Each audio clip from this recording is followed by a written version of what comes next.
Welcome to our channel. Today we how to enable Asana Timeline for cross-team milestones, detailed guide step by step clearly. To enable Asana Timeline for cross-team milestones, start by logging into your Asana account. Navigate to the project where you want to enable the timeline feature.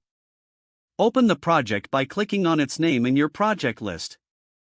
Once in the project view, locate the Timeline tab at the top of the page. Click on the Timeline tab to switch your view. If the timeline is not yet enabled, look for a prompt that suggests enabling it.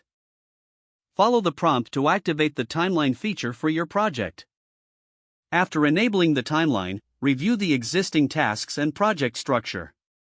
Ensure that all tasks related to cross-team milestones are clearly defined.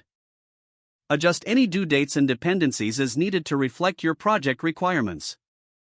You can assign tasks to team members from different teams by entering their names in the assignee field.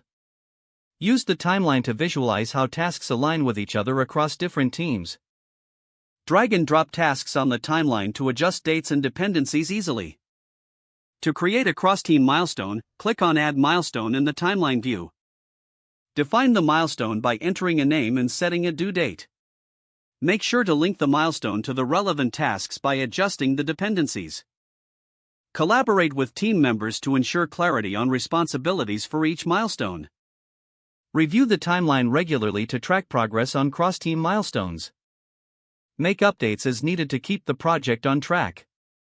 Utilize the various timeline features to enhance communication across teams. With these steps, you'll successfully enable and manage Asana Timeline for cross-team milestones. If the page does not load, refresh the browser or try again in a private or incognito window.